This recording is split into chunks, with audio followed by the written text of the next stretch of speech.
social media.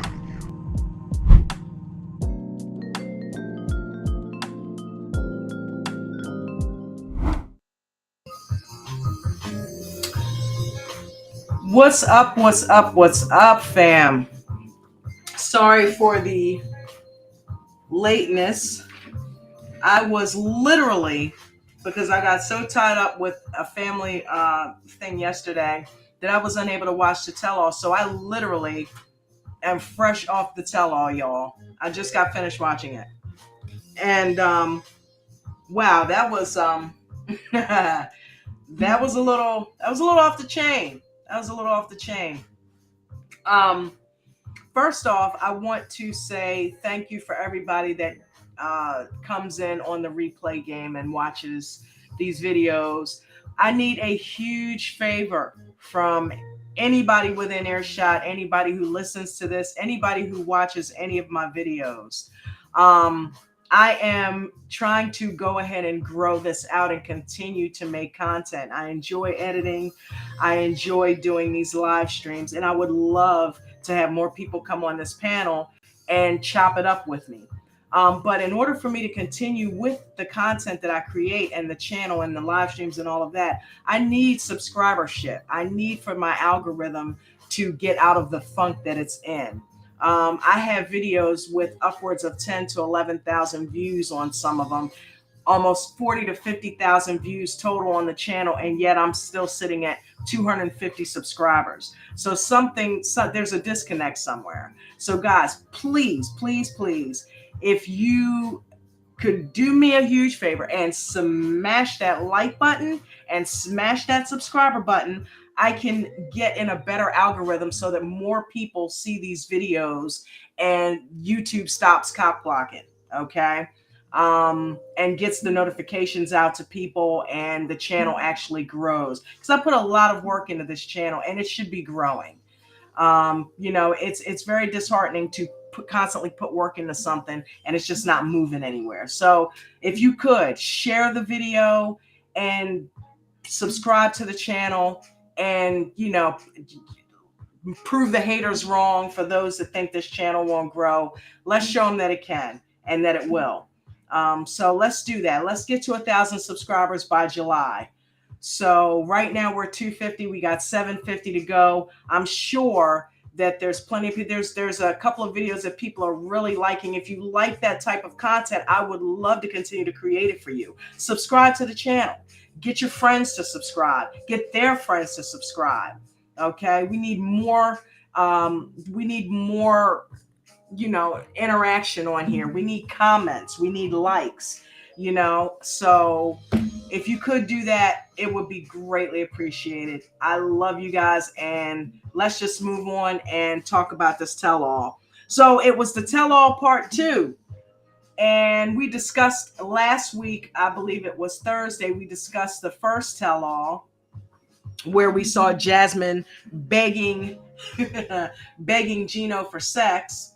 And we who else was last week? We saw Kim and Usman. Now, here's my thing, okay? I have a little bit of an issue, and we know that a lot of this stuff is staged. Okay, we know a lot of this stuff is staged, but with regards to Kim and Usman, okay, I truly believe that Kim, I'm calling bullshit. Kim wanted to call bullshit on so many people in that, on so many people in the tell-all. Everybody Kim had an issue with. She wanted to call everybody out. But I'm going to call Kim out because there's no way, and I like Kim, don't get me wrong, but there's no way in hell, Kim, that you did not know Usman talked to Zara. Because if you watched that season back like you're saying you did, and everybody else saw him call, then why didn't you see that? Why did it take you by surprise on the tell-all? I don't buy that, okay? You watched Ella, you commented on Ella. You watched Mike's season, you commented on that. You watched Ben, you commented on that. You saw Jasmine, but you didn't see Usman make that phone call? It took you by surprise at the tell-all? Nah, I'm not buying it, baby girl. So yeah, try that somewhere else. It was definitely staged for drama to get ratings for the tell-all. So we know that. No biggie.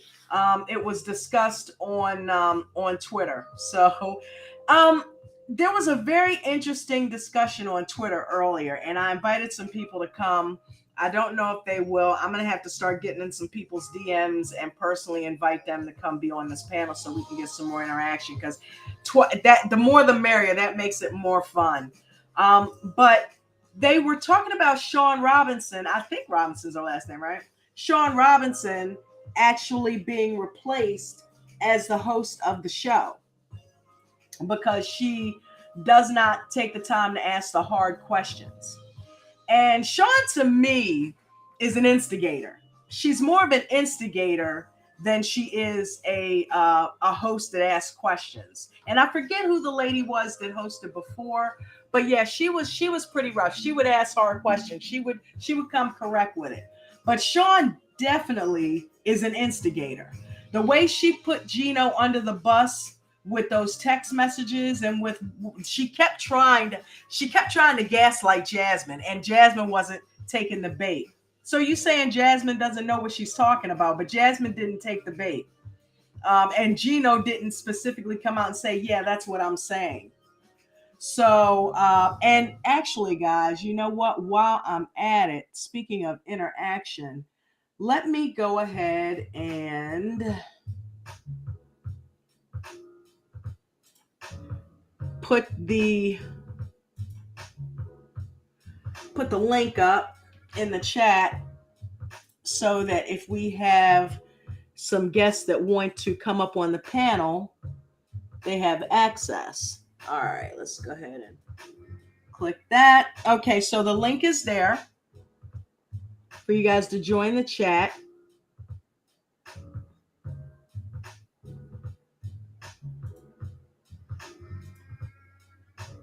Okay. But yeah, I thought that was a pretty interesting discussion. A lot of people were suggesting different people. I heard a couple different names on there. Let me go back. Let me go back to Twitter. There was a couple of names that were mentioned on there. Oh man, who was it? Let's see here.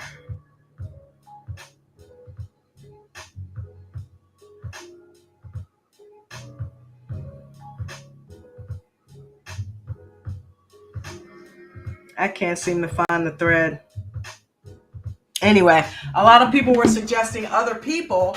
So that is definitely a good question to put in the comment section. Who would you guys like to see replace Sean as the host to give the show a little bit more zest and get somebody in there asking more of the hard questions? You know, is there anybody else that you think would make a good host for these tell-alls and these after shows? You know, the 90-day, I think she hosts 90 Day Bears All as well. Who do you guys want to see host the show? You know, so leave that in the comment section and maybe we can do a live stream on that. But as far as Sean is a big instigator. Sean likes starting trouble. Sean likes kind of picking fights between the cast members and putting things out there that will get them stirred up. And sometimes they take the bait and sometimes they don't. But for the most part, I like Sean. I think she's all right. She's been hosting it for a while now.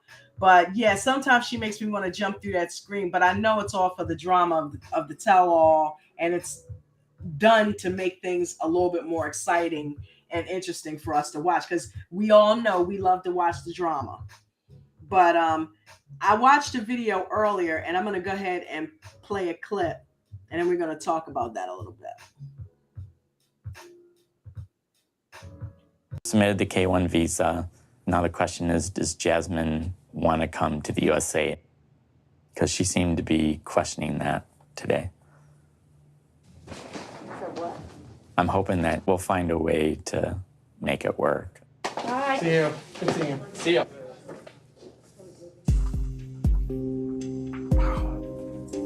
Thank you. I would say that I totally enjoyed it, but there was a little bit of unenjoyment there. But it was worth it. I don't regret it. I don't regret it. It was rough, but I told my truth, and I still have my man, and we're still strong. So that's all that matters to me. Yes, thank you. No problem. Thank you. Johnny and I are still as strong as ever. I don't want to brag, but I'm pretty sure we are the most stable relationship. Bye, everybody. Thank you for a wonderful time. 1 month from today, my man will be here. I know that we're going to get married, and we are going to start having children in 3 years.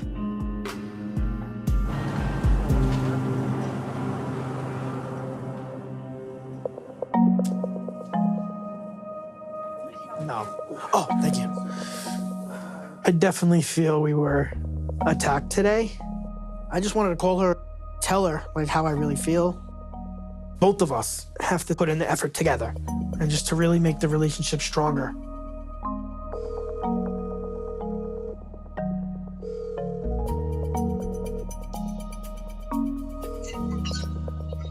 Hola, Jimena. Me da rabia contigo porque tú, porque llamaste a esa vieja. O sea, Sí, ellas sí. muy metidas, bueno. Sí. Tú y yo trabajar solo, no mis amigos. Este es nuestra relación. Otras personas no pasa nada. Amor, Te quiero mucho. trabajar muy duro en Cartagena, en la relación, Sí. ¿sí? Voy a trabajar, me voy a ir a vivir contigo, voy a casar y voy a hacer todo para que ellos no digan lo que no es. Sí. I love you so much. Gracias, Ime. Sí. Okay, bye. She does care for me, she does love me. Just that she puts a hard shell outside because of all the bad that she's been through. I really think Jimena's gonna change for the better this time.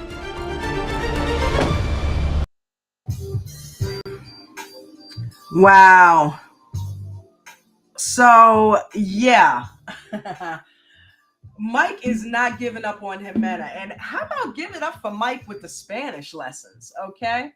I noticed at the end of the tell-all, his main thing with Jimena that he wants her to change, which let's go there because Jimena was begging Mike, telling him, listen, I'm not perfect either. Tell me some stuff I need to change. One of the things I think that turned her off was the fact that he was so weak in that area. Every time she told him he needed to change something, all he could do was say, I'm sorry, I'll try to change, but never called her out for any of her BS. And you know, that'll leave room for somebody to just literally walk all over top of you. And it's not interesting being with people like that. Somebody who lets you walk all over them, it's not fun. You know what I mean? It gets really boring after a while. So Jimena's like, yeah, tell me what I need to change too. And notice when Mike started, I think honestly, Mike getting back in her ass saying, bitch, I paid a rent here. And no, I'm not going anywhere. I think that's what started turning her around.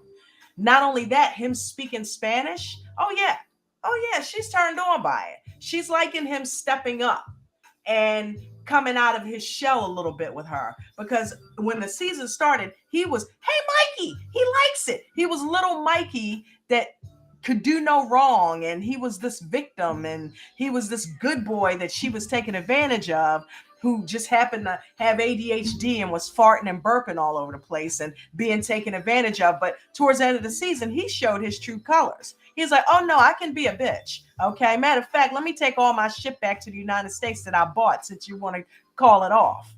Okay. And no, I'm not leaving. I pay rent here. I'm not leaving out of here. So she saw a different side of Mike that surprised her. And I think that had something to do with Jimena having a change of heart, on top of the fact that Mike literally called her and begged her to continue letting him pay her rent.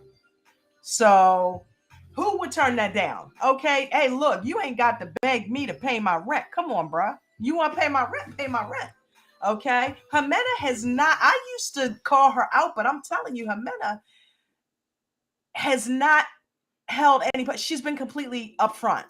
Okay. She's been completely upfront. She's even said, number one, I'm not in love with him. Number two, yeah, he helps me. I'm not going to lie and say I don't want the money. It does help. So number one, he paid for me. This was a transactional relationship. So Mike knew going in that he agreed to pay for her stuff. It wasn't a thing where she was taking advantage of him. That was the stipulation for her to stop doing what she was doing for a living, because she was working. That's how they met. So he decided, listen, I'm not going to be beaten off anymore. Okay, I'm just going to go ahead and support you, and I'm going to get that poo-poo in person. But I don't want nobody else beaten off either. So I want you to stop that, and I'm going to go ahead and take care of your bills, so you don't need to do that to work. So she said, okay. So he went into it with the pretense that I'm going to pay for you. So I guess he was a little pissed because he felt towards that second vision, he wasn't getting what he paid for. Listen, I agreed to pay for you. You agreed to basically be my bitch. Okay, let's call it what it is. So when she came out of that and was like, I don't think I'm feeling it, Mike was like, okay, well, hey, I'm going to take my shit back. So, but then he thought about it. He's like, no, I want her and I love her. So it is what it is. We're going to hope that that Mike gets what he wants, and that is Jimena's love. Okay. But you do need to know that you can't buy it, Mike. You can't buy love. You can take care of her, but that's not causing her to fall in love with you. Okay. You cannot buy love. You can buy loyalty, which is what you've gotten. You've gotten her to be loyal to you, but you have not bought her love. You can't buy that. So, I don't know what you expect, but if you keep paying for things, if she learns English and she continues to be into you and fall back in love with you, then so be it. Good for you. Okay. But you're going to have some patience, bruh, and just keep paying them bills and see if shit changes in Cartagena. But if not, I really hope that he grows a pair and walks away from this. Okay. And stop all the crying and, why doesn't she love me? She don't love you, man. And if it don't happen in Cartagena, trust and believe she is not going to let you stay with her. Okay. So, because she already proved once she don't care about the money. She is willing to walk away. You're the one that begged her to pay the rent and come on back in. So she don't need your money. So I don't know. Yeah, Mike and Jimena, I don't know. But I'm telling you what, I'm impressed with his Spanish skills. I'm impressed because he almost sounds like he's moving into fluent territory. Let's touch on Gino and Jasmine. In the beginning of that video clip that we have, Mike said that Jasmine, after all of this stuff has come out, is now beginning to have a little bit of a change of heart. Okay. The text messages to Ben's friend and him not wanting to have sex with her and preferring to just go ahead and masturbate. It's all starting to take a toll on old Jazz there, and she's starting to lose her patience a little bit. So he says, the K1 visa is well deep into the process, but I'm not sure if Jasmine wants to follow through and come to the States. Well, who can blame her? Okay. Who can blame her? You're constantly getting caught in these lies, and you're constantly communicating with other females, which is a no-no. Jasmine is extremely jealous and insecure. And if you're going to continue to sneak and text other people and delete them, and I don't know what brick wall he needs to fall on him to realize that what's done in the dark will eventually come to light, because it has happened to him twice now. You've texted people in secret and hidden it from Jasmine, and it's come to light. So stop doing the shit. Okay? You got to stop doing that. It's point blank. If you can't stop talking to other females, then maybe she's right. Maybe she does have something to worry about. Because it's apparent that he is not satisfied and not happy with one woman. He's got to be talking to other women. Okay? Don't you have any men friends that you can text and talk to about this? Why are you reaching out to your exes?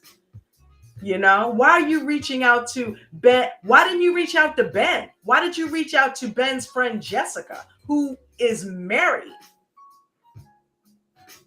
you know? So yeah, Jasmine has something to worry about with this one. Gino's sneaky. Gino's sneaky and he's a liar. Okay? Let's call it what it is. He's sneaky and he's a liar. So while Jasmine has, you know, the audacity, and I like her, but she has the audacity to try to help other people in their relationship, she needs to see her relationship for what it is. And yeah, you might need to be one of the ones that's walking away too, Jasmine. Okay, you sitting up there begging and crying, looking like Mike, begging him for sex, like Mike begging him Mena, and Gino is looking at you like, I don't want to fuck you. Okay? I don't want you because you argue too much and you're too jealous. She has thoroughly turned him off. As attractive as she has become unattractive to Gino. That's why he's not having sex with her. So it is what it is. You know what I mean? She's got to realize that maybe Gino's not the one for her. And I think that's what's starting to happen. And it's starting to worry Gino a little bit. So, you know, but you're the one that's out there texting everybody, but you're a woman. So yeah, Gino and Jasmine, they got a lot of issues that they need to work out. A lot of issues. He needs to be a lot more honest about his true feelings for her. And if he's not into her, he needs to let her go, you know? And she needs to maybe get a grip and realize that Gino is never going to be 100% completely faithful. Because to me, if he's going to be texting these other women, then that leads to cheating. Okay, because in a way that is a form of cheating. So if anybody else has another opinion on that, I would love to hear it. Let's talk about Miss Memphis slipping out on the tell-all. Okay. Okay, has anyone else noticed a pattern? Please leave this in the comment section. Has anyone else noticed a pattern with Memphis and feedback? Shout out to Daily Soap Dish. He calls her out constantly for this because she has called the general public demons and demons and losers and stuff like that because she doesn't like the way people come back at her. Memphis can dish it, but she cannot be dished too. She can't take it. Okay? She can dish it out, but she definitely cannot take it. Shout out to Vegan Knowledge JJ. I love you, sweetie. How you doing? Yeah, Memphis dipped out on the tell-all, and I know we're supposed to be watching it again together tonight because we tried last night after we got finished doing what we needed to do for the house and fell asleep because we were just, you know, tired. We had a busy day cleaning and all that. So, but yeah, Memphis dipped out on the tell-all. So that in itself to me says Memphis was not ready to hear what people had to say about how she talked to Hamza. Because I know that's why she left. I know that's why she left. Okay. She did not want to hear the negative feedback about the prenup. She didn't want to hear the negative feedback about having sex in mom's house. She didn't want to hear the negative feedback about all the ultimatums that she gave him because everybody is saying on Twitter, everywhere, and I agree, Hamza was the most mature cast member in this entire season. He was the only one that didn't have a bunch of lies coming out, other than the fact that, yeah, okay, so he lied about his age, okay? So did Mahogany. Big deal, okay? He lied about his age by 2 years. It wasn't like it was 10 years. But other than that, you know, Hamza was the only one that was on the up and up. Memphis has already gone to see her ex, okay? You know what I'm saying? So, and he had some good advice for the other cast members. He didn't judge anybody. He didn't come down on anybody. He offered very sound advice to everybody. And he remained there even when Memphis left. So he wasn't running from anything. Now, I don't know if you guys have been following what's been going on with the latest tea on this couple, but there's all kinds of allegations out there. First off, congratulations to this couple because apparently they had a baby daughter. And there was all kind of speculation about when Memphis actually got pregnant because she got pregnant, she's claiming, as soon as literally she arrived there because they, remember, had sex the first night she was there. So she's claiming that most likely during that session is when she conceived their daughter. Okay? Because that's the only thing that would make sense for the timeline. Other than that, I don't know, man. It's looking like that little 4-day excursion you had with your ex could have produced another child. That's what everybody's thinking. And then she goes on Instagram, puts a picture up of her 7-year-old, okay, that is a picture of him when he was a baby, in the midst of rumors before it was confirmed that she was actually pregnant or possibly had a baby, and she's going to put a picture of a baby up. Why wouldn't you put a picture of him up as he is now? Because you wanted clickbait, okay? You put clickbait out there. You knew people were talking about you having a baby with Hamza, so you put a baby picture on your Instagram. Come on, it's clickbait. If you don't want the attention, then why are you fishing for it? And then when people call you out on it, we're demons and losers and haters. So you didn't want any of that energy brought your way on the tell-all. That was being very cowardice of you. Okay? That was being very cowardice. All of a sudden, you sat through the entire tell-all and watched everybody else take their lumps. But when it came time, because she knew it was coming around to her and Hamza, when it came around to you, you dipped out. That was bullshit and weak. You know, and it shows you can't take a punch. So, you know, you need to stop dishing it out if you can't take it. And that's just pretty frustrating about her. I was really looking forward to seeing what some of the cast members had to say about that. You know what I mean? So she's getting blasted on Twitter right now for it. Everybody's calling her out for dipping out on the tell-all.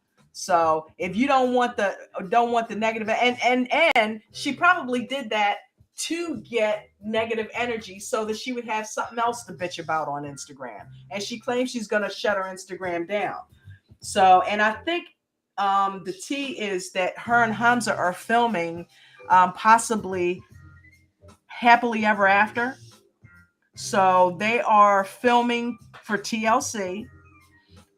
Mike has also been filming for TLC, and they thought that he was, and notice how they did this, guys. Notice they played us because all these pictures came out with Jimena and other guys, Josh and Brian.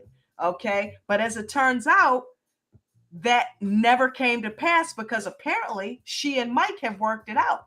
So we thought that they were apart. And there was little hints that maybe they might still be together, and Mike wouldn't bite. He would tell everybody on his lives on Instagram that, hey, you have to wait and see what happens. Well, now that we've seen the tell-all, you know, we're finding that, you know what I'm saying, that they are together. But when was this tell-all filmed again? Wasn't the tell-all filmed like earlier this year or something? So the stuff that she's putting out, I think, is recent stuff. So, you know, maybe they're not together. Okay, it's all confusing to me. Somebody put me down in the comments with what's happening. You know, I need to go read, go check out Reddit. But you know, apparently I don't know that they're together now because I guess the stuff that she's put out on Instagram is current stuff, and I got to remember that this tell-all was filmed a while back. So yeah, I guess maybe I'm wrong. Maybe they're not together. They decided to make another go of it, but apparently it must not have worked out. Okay, so because she's got pictures up of her and other guys, so I guess the trip to Cartagena did not work out. So, you know, and hopefully Mike has moved on. But yeah, Memphis, you're out there, girl. You out there. I don't think the elevator goes all the way to the top floor on that one. Uh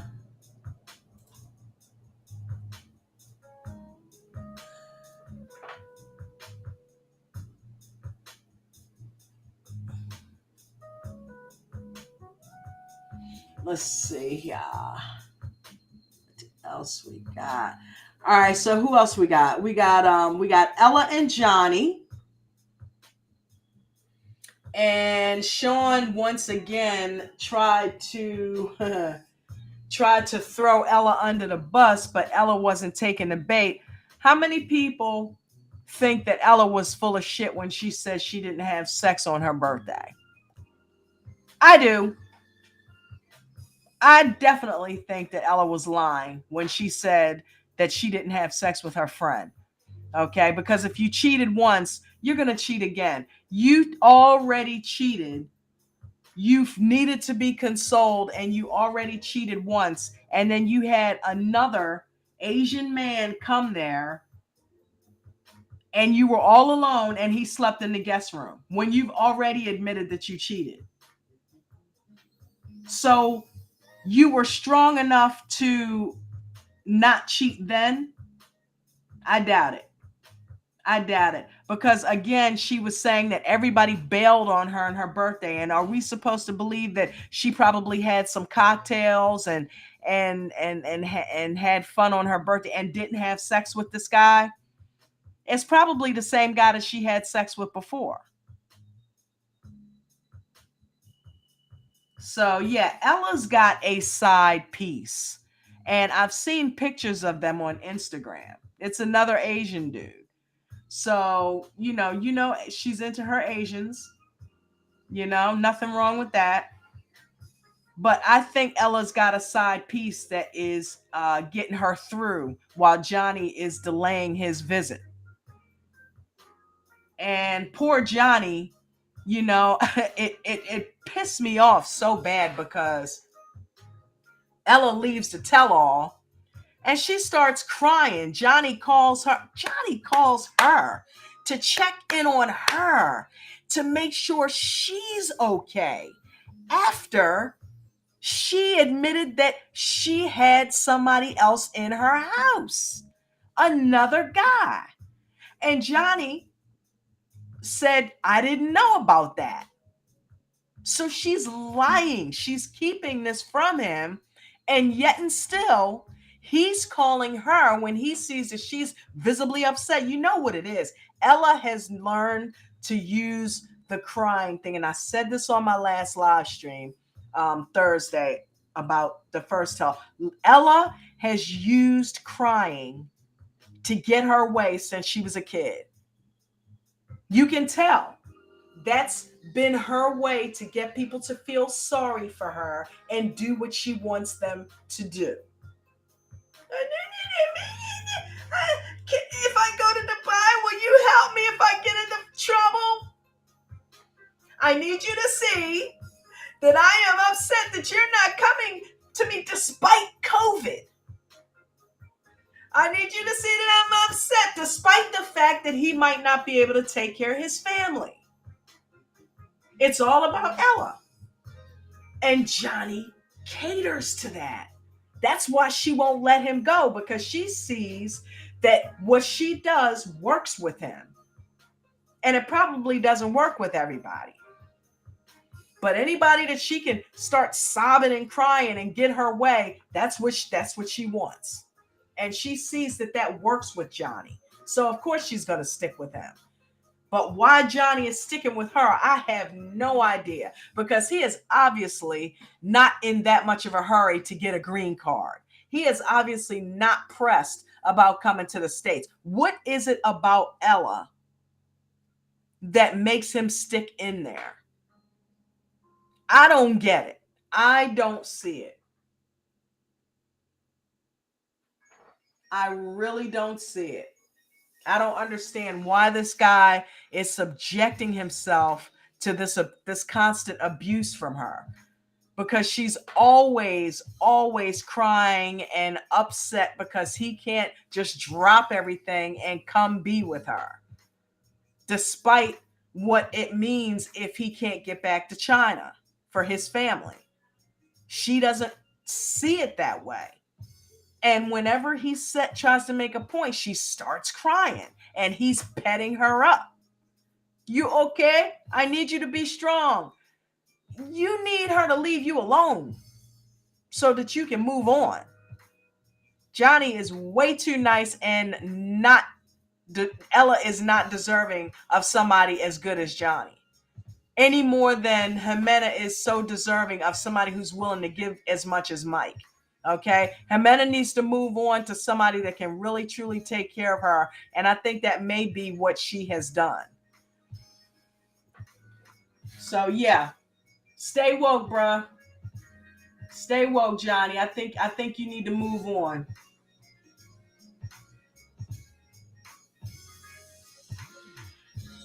Let's address this situation with Usman with Zara, with the Zara phone call. Okay. Again, and somebody made mention on YouTube that Usman, was talking about the fact on the tell-all that he did not bring up the fact that he didn't make the phone call right after Kim left, because Usman came out and called out TLC on his Instagram and called them out for their editing, saying they made it look like he called Zara after Kim left, which he called 5 days into that trip. Okay, I, on my live stream on Thursday, also called BS on Usman because the conversation that he was having with Zara, the conversation that he had with the diary cam before he talked to Zara, suggested that he had already spent this time with Kimberly and he was not satisfied with what he was seeing because he saw a lot of triggers that reminded him of his ex-baby girl, Lisa. So I don't know if he forgot he said that, but he put it into a verbal context that, hey, I'm going to go dip back into the Zara pool because I'm not satisfied. I need to make sure that was the right decision because I'm not happy with what happened between me and Kim. So obviously you made the call after Kim left. So right there, you're telling on yourself because you've already said, hey, I saw things in Kimberly that I didn't like. So I want to go reach back out to Zara and make sure that's a closed door that I might need to reopen that door. So you already admitted that in so many words without saying it, just in context clues that call was made after Kim left. Because how would you have been able to ascertain Kimberly's attitude issues if you hadn't already spent that time with her? So yeah. And he also didn't say on the tell-all that the call was made after. He basically continued to defend himself for making the call. He didn't say, I didn't make that call after. So there you go. And it explains why he took it off of Instagram, because it was a lie. It was a lie. Not to mention the fact that he doesn't want to mess up his bread and butter. Okay, because if you're calling out TLC, then you're going to lose that shot for your videos to be played on that channel. So of course you're going to, take that back down. Okay, because you loud and wrong. So yeah, I really believe a lot of it's scripted. I really do. I really do. Like what Kim did at the tell-all, I didn't know about Zara bullshit. Okay, you knew about everything else but that. So you saw that call. That didn't come as a shock to you. You knew what was happening. That was just, and think about it, that's where the tell-all actually ended. They needed a dramatic ending, so that was it. Kim walking out.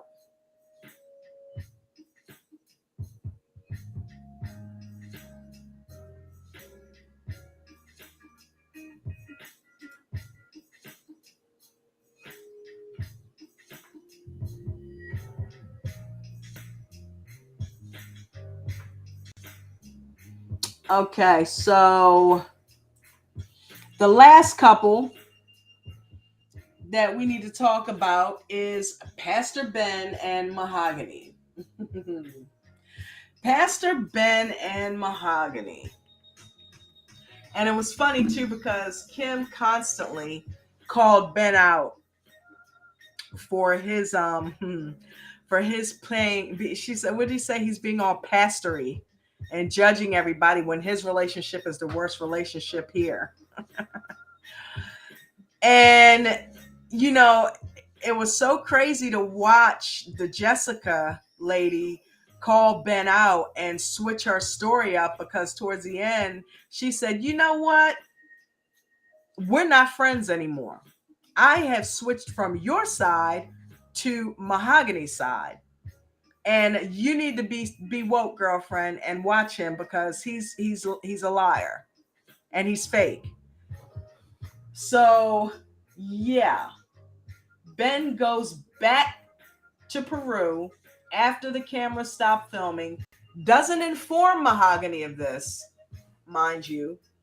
And, you know, let me find out Ben's trying to create his own spinoff, right? What, you trying to use this for your Instagram or something? Ben trying to make his own show, y'all. And TLC is like, oh, no, you won't. We want that footage. That's probably what happened. So, and Mahogany was visibly upset. She admitted, she said, I didn't know that he was filming this for TLC. I thought, because he said he came back, he was going to come back without the cameras. And she thought he was just filming a little document or a little memoir for him, you know, on his phone. But in fact, he was filming another segment for TLC because he went right there and gave them the footage of his second trip, which we got to see on the tell-all. So she did not like that. So yeah, Ben is in it for the fame. Okay. And Jasmine called him out saying, hey, you're giving me pervert, dude. Okay, you pursuing a girl. Think about this, guys. There's 30 years between Ben and Mahogany. The age gap itself is significantly longer than Mahogany's been on this earth. Just the age gap alone is 30 years. She's only 22. So the years between them alone is older than her. Okay? That's crazy. I mean, you know it's bad when the age gap itself is older than one of the participants. Okay? I could see if it was that means, let's put this in perspective. That means when Mahogany was 10 years old, Ben was 40. Yeah, that's called a pedophile. And even though she is a grown woman now, and thank God, you know, but when you really look at that age gap, when he was 40 years old, she was only 10. She's the same person and he's the same person. It's just the timeline has moved, but their age gap is still there. 40 and 10, not 20 and 10. Okay. Because I could even almost see, okay, you know, you move up, now you're 20, I'm 30. But 40 and 10? That's crazy. Guy was 40 years old when she was a 10-year-old. And he wants to be with this girl. He thinks she's mature. And honestly, she has matured a lot in that 12 more years that she's been on this earth, because she's more mature than he is. She seems like she has it together to me more so than Ben does, because Ben came back to the States and he's just all hell broke loose. DWIs, sexual harassment charges. I mean, you name it.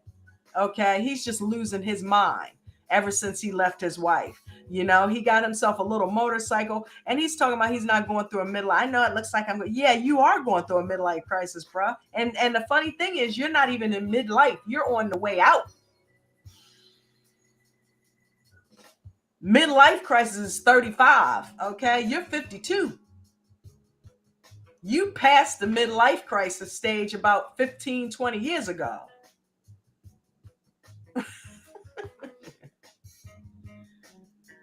So I don't know, what's going to happen there. He's talking about they're going to get married, and I don't see that girl marrying him.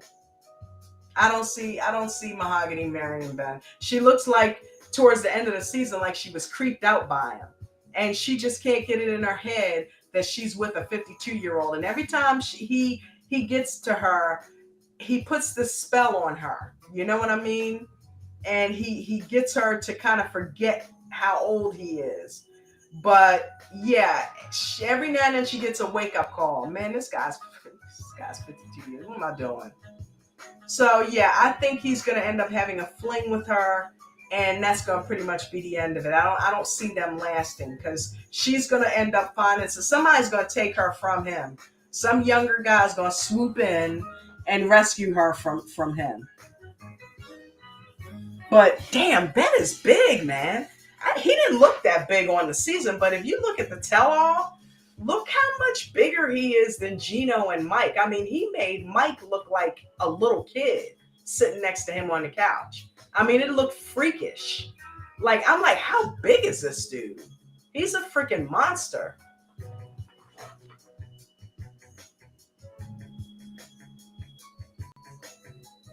I will say this, though. During the season, I thought that Jimena I keep calling this girl Jimena.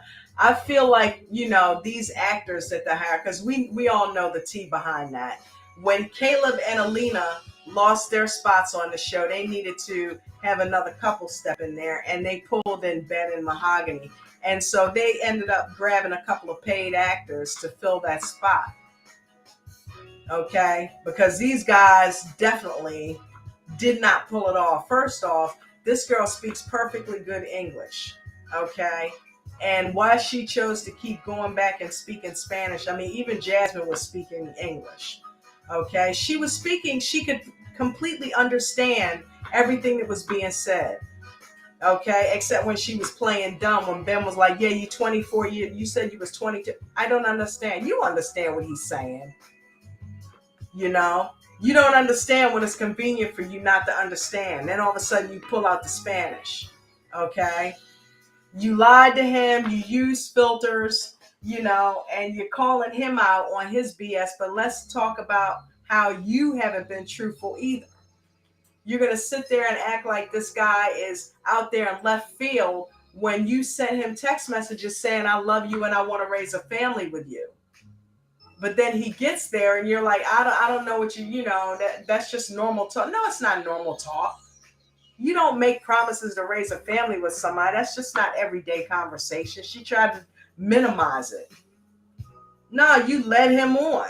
And then when he actually showed up like the stalker he is, despite you telling him not to come, you didn't know what to say. So... But I said it before, she was smart to get an Airbnb so that he didn't know where she actually lived at. That was probably the smartest thing that she did.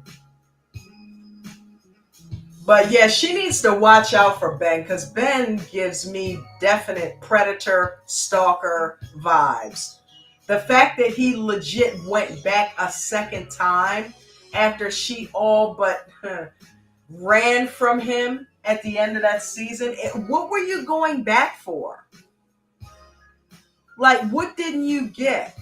Why would you go back? First off, why would you go to Peru after she told you not to come? Why would you just decide to go anyway? He said on the tell-all, I was going to find somebody. That's dangerous. You don't want somebody like that in your life, because that means he don't know how to say no. And he's eventually going to end up raping this girl. He don't take no for an answer. And if that happens in one area, you think it's not going to happen in another area? Ben's dangerous. And she needs to be very careful. And he has her on his radar. He has his teeth sunk in her, talking about lions and gazelles. He's got a gazelle there. And he's got his teeth sunk in her neck. And he is not letting go.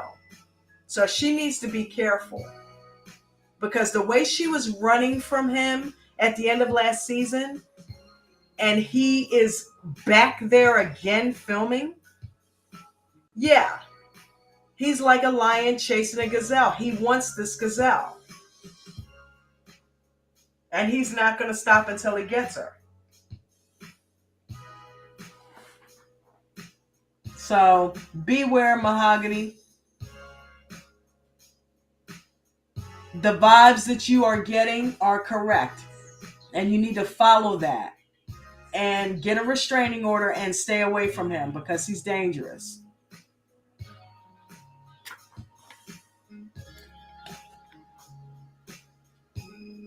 So I think that about wraps it up for us. Anybody have anything else to say? Please leave it in the comments. And please subscribe to the channel so that we can get this channel moving in the algorithm and have these panels grow so that we can have 4, 5, 6, 7 people on here chopping it up, talking about 90 Day Fiance. The new season's coming up, and I would love to have people on here. I think it'll be absolutely wonderful.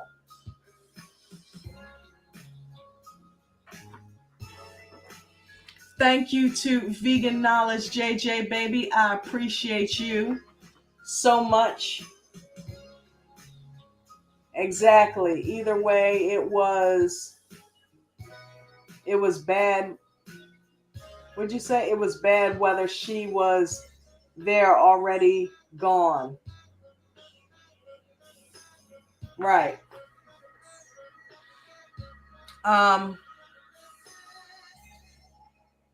So, yep.